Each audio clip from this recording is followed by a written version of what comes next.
आत्मा का स्वभाव जब प्रकट हो जाता है तो जैसे घी घृत अपनी घृत पर्याय को प्राप्त होने के बाद फिर पूर्व पर्याय को कभी प्राप्त नहीं होता, ऐसे ही भोजी जब तू परमात्मा पर्याय को प्रकट करेगा तो पुनः यह संसार पर्याय कभी प्राप्त नहीं होती, लौटकर पुनः इस पर्याय को प्राप्त नहीं होता। लोक में जो ऐसा माना जाता है ना कि परमात्मा पुनः इस धरा पर आते हैं, आचार्य देव ने इन दृष्टांतों के माध्यम से इन सब का निराकरण किया हुआ है। एक बार जो आत्मा से परमात्मा हो गया वह पुनः वापिस इस संसार में अवस्था को प्राप्त नहीं होता है। अभी तो बहुत सारे लोग ऐसे हैं जो यही मानते हैं कयामत के दिन सब मुर्दे जागेंगे, हैं?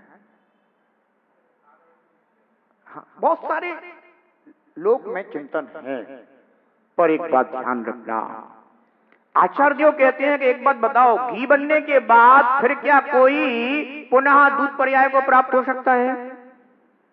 कोई भी घी हो नहीं हो सकता। भैंस का घी या गाय का घी नहीं हो सकता ना।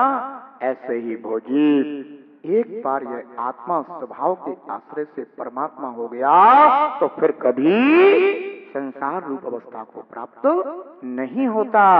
इसलिए तू घृत की तरह शुद्ध समान शुद्ध आत्मा है।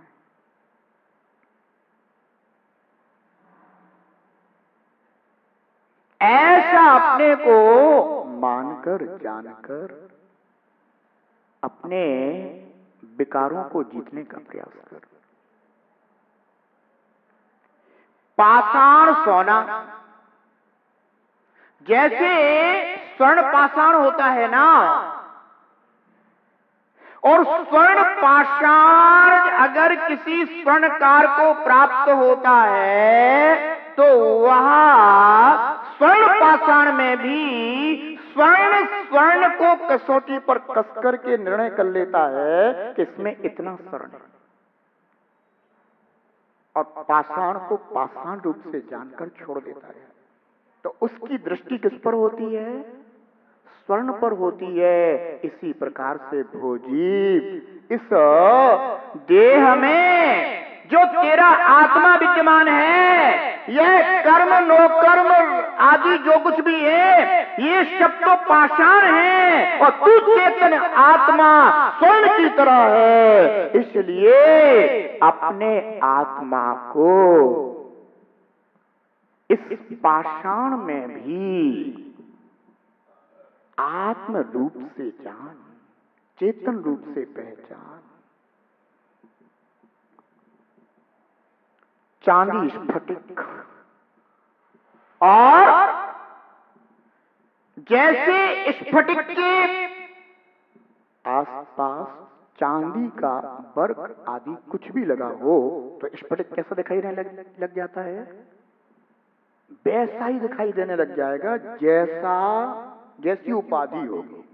चाहे चांदी हो, चांदी के स्थान पर कोई भी रंग रख सकते हो। अब ये तो सिल्वर हो गया, और भी जो भी है कुछ भी रख लो, पर स्फटिक उसके संपर्क से भले ही वैसा नजर आता हो, पर स्फटिक उस उपाधि रूप नहीं होता।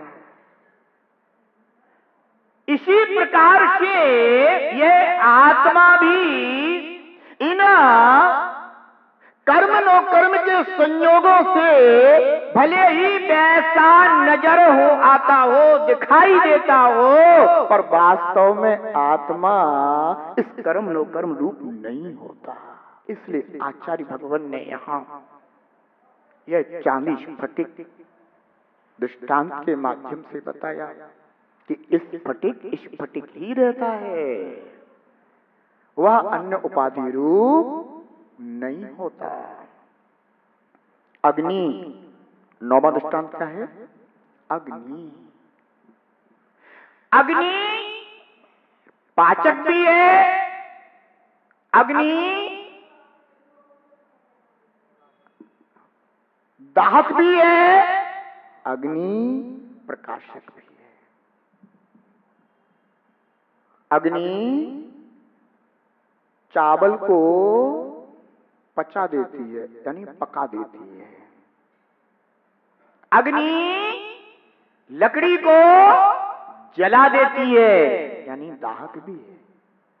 और अग्नि प्रकाशक भी है।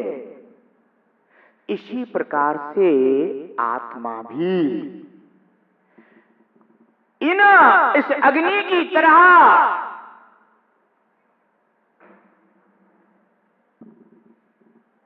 पाचक भी है, दाहक भी है और प्रकाशक भी है। आत्मा अपने ही अनंत स्वभावों को अपने में लिए हुए है। विभावों, जितने भी विभाव हैं, उन विभावों को स्वभाव रूप से पाचक है। आत्मा स्वपर प्रकाशक है और आत्मा अपने ही रागादि भाव की दाहक है। इसलिए इन 9 दृष्टांतों के द्वारा आत्मा को आत्मा के स्वभाव से जान करके हमें अपने अनादिकालीन विकारों से विमुक्त अपने स्वरूप को ही जानना देखना चाहिए और उसे प्राप्त करने का इन उदाहरणों के माध्यम से जो मार्ग बताया है, उस मार्ग को हमें प्राप्त करना चाहिए। बंधु, यह कार्य इस पर्याय में अवश्य करने योग्य है और जितने भी आवश्यक कार्य हैं, वे आवश्यक कार्य आपकी तात्कालिक आवश्यकता के अनुसार है। पर ये जो आपका आवश्यक कार्य है, यह इस भाव से लेकर के और उस भाव तक है जिस भाव से हमें साक्षात मुक्ति की प्राप्ति होने वाली है। ध्यान रखना, आत्मिक का कार्य मुझ भव्य जीव के द्वारा अवश्य होना चाहिए और अपने सहज स्वभाव को पहचान कर, सहज स्वभाव को जानकर और सहज स्वभाव का अनुभव कर हम इस संसार से मुक्त होने का परम पुरुषार्थ करें, जिससे कि ये अनादि से आए हुए दुख हमारे विसर्जित हो सकें, नष्ट हो सकें, विदा हो सकें। पर वे दुख विदा तभी होंगे जब आप अपने विकारों को विकार जान करके उन्हें दूर करने का उपाय करेंगे। बंधुओं, आत्मा को स्वभाव से जाने तो बार बार बार बार बार बार बार बार बार बार यही लगा रहेगा कि मुझे ये चाहिए, मुझे ये चाहिए, मुझे ये चाहिए। अभी तो लगन ही नहीं लग रही है, अभी तो ये लगन ही नहीं लग रही है कि मुझे अपना शुद्ध आत्मा चाहिए, मुझे अपना शुद्ध आत्मा चाहिए, मुझे अपना शुद्ध आत्मा चाहिए। ये लगन लगनी चाहिए, तब पुरुषार्थ, मार्ग, सब उपाय, सब कुछ। अभी तो लगन किस चीज की लगी है कि हाँ बढ़िया बात कही, शुद्ध आत्मा। वास्तव में आत्मा तो अपने शुद्ध स्वरूप से ऐसा ही है, और क्या करें, आज तो बहुत सारे काम है, वो सब काम आज ही करना है, कल के ऊपर नहीं टाल सकते। अरे भाई, तेरे बहुत सारे काम हैं, वे कल पर नहीं टाले जा सकते, और एक जो तेरा अपना हित का कार्य है, इसको तू कल पर टाल रहा है। ये कार्य तू अनेकों बार कर चुका है, ऐसे शुद्ध आत्मा के स्वरूप को तू अनेकों बार सुन चुका है, जान चुका है, पहचान चुका है, पर तूने कभी उसकी लगन नहीं लगाई। जैसे अन्य कार्यों को करने की लगन है, वो कहता है आज ही करना है, कल के ऊपर नहीं टाला जा सकता। वो जी आज इसका कार्य भी आज ही करना है, इसे कल पर नहीं टाला जा सकता। पर वो लगन लगनी चाहिए ना अंतरंग से, वो रुचि जगनी चाहिए ना अंतरंग से, है ना। पर सुनते रहोगे, समझते रहोगे तो लगन भी लगेगी और रुचि भी बनेगी और संसार से छूटने की भावना भी अवश्य जगेगी। रत्न दीपिया सूर्य समान, दूध दही घी आपका शान। रत्न दीपिया सूर्य समान, दूध दही घी आपका शान। शुद्ध जीव सोना चांदी और स्फट के अग्नि समान। दृष्टांत नौये हो, दृष्टांत नौये आचार्य बताए रे। जीवन है पानी की बूंद कब मिट जाए रे। जीवन है पानी की बूंद कब मिट जाए रे। होनी अनहोनी हो, होनी अनहोनी कब क्या घट जाए रे। जीवन है पानी की बूंद कब मिट जाए रे। जीवन है पानी की बूंद कब मिट जाए रे। जीवन है पानी की बूंद कब मिट जाए रे। जैसा शून्याकाश कहा वैसा ही शुद्धात्म यहाँ। जैसा शून्याकाश कहा वैसा ही शुद्धात्म यहाँ। देहादि पर जानेगा, देहादि पर जानेगा परम ब्रह्म तब प्राप्त महा। देहादि पर जानेगा परम ब्रह्म तब प्राप्त महा। वह केवल ज्योति हो, वह केवल ज्योति आलोक जगाए। जीवन है पानी की बूंद कब मिट जाए रे। जीवन है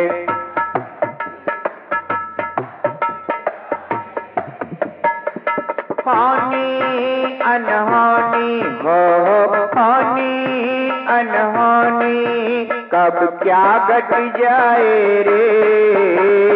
जीवन है पानी की बूंद कब मिट जाए रे। जीवन है पानी की बूंद कब मिट जाए रे। जीवन है पानी की बूंद कब मिट जाए रे। जय द्विगुणागम पंथो, अनादि अनिधन जिनागम पंथो। तीर्थंकर भगवंत की दिव्य ध्वनि जिन श्रुत है जिनागम है। जिनागम में वर्णित आत्म कल्याणकारी मार्ग, आत्मितकारी पंथ जिनागम पंथ है। परस्पर राग देश को बढ़ाने वाले आगम बाह्य पंथ उन मार्ग हैं। वीतरागता को देने वाला परस्परोपग्रहो जीवा नाम का प्रतीक जिनागम पंथ शनमार्ग है। हम सभी अध्यात्म की यात्रा कर रहे हैं।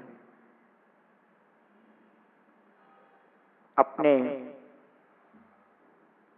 निज शुद्ध आत्मा को जानने का प्रयास कर रहे हैं। कैसा है निज शुद्ध भगवान आत्मा?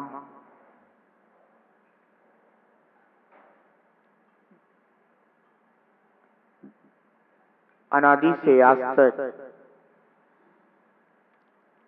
अपने ही प्रभु से हमारा परिचय नहीं रहा।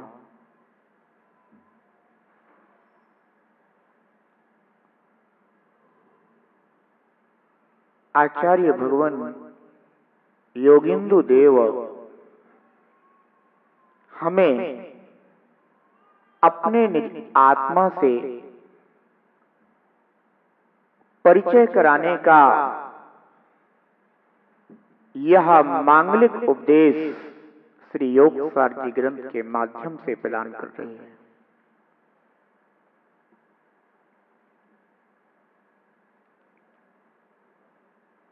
हमें अपने वर्तमान जीवन पर, वर्तमान स्वरूप पर ध्यान देने की जरूरत है कि मैं वर्तमान में कैसा हूं।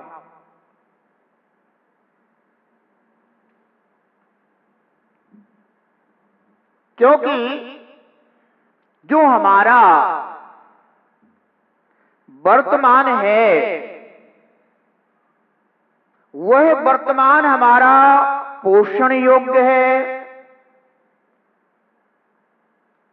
या शोषण योग्य है।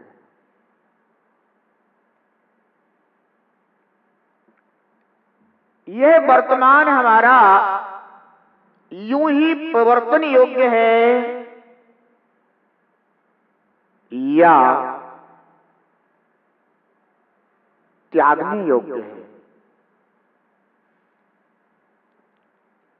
जब तक हमें अपने वर्तमान जीवन की ठीक तरह से समझ नहीं होगी, पश्चात हमें अपने शुद्ध द्रव्य स्वभाव की जब समझ आएगी तब हमें यह हे उपादेय ठीक तरह से स्वीकार करने योग्य होगा।